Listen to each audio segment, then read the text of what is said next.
OK, let's get to the legal side of this process right now. And we can speak live with Rob Garson, who is a lawyer in the US and can bring us right up to date with this situation this afternoon. Rob, what a developing story this is back here in the UK and, of course, in Europe and, of course, now in the US. First of all, explain to us how this process would have started. The process could have started in many ways. It could have started hypothetically with a whistleblower, but what seems to have been the case, that investigation started after the awarding of the World Cups in December of 2012. The FBI started its investigation in March of 2013.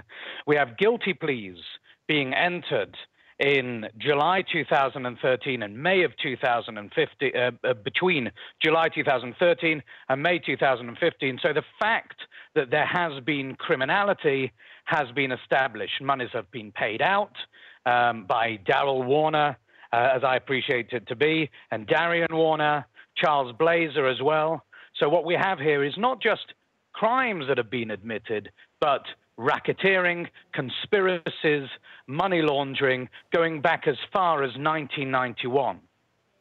Rob, take me specifically to the charges then, and can you explain more to us about the significance of the charges?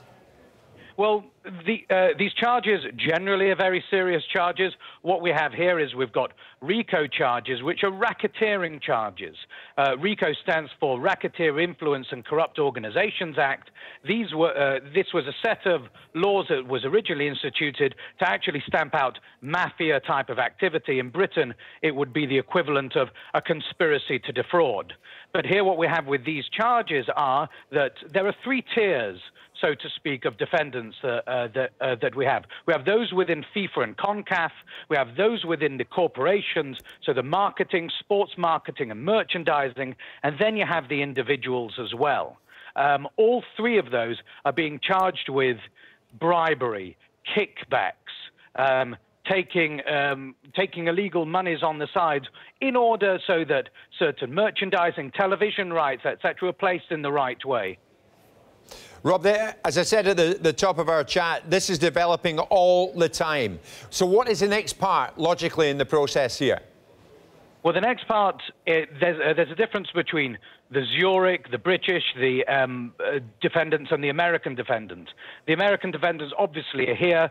Some will have been interviewed already. Some won't have been interviewed.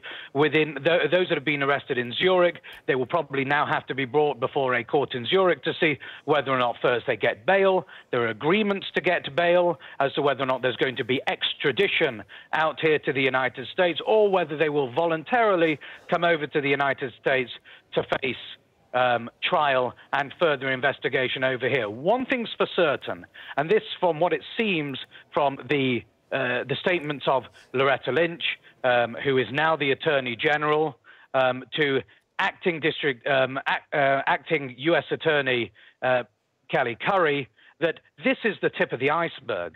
This isn't stopping, and what's ironic is that there have always been musings in the major soccer or football developed world as to what had gone on with the awarding of the World Cups en route. And what's interesting now is that the United States is taking a lead in looking to stamp out corruption across the board of worldwide football or soccer, as the case may be over here.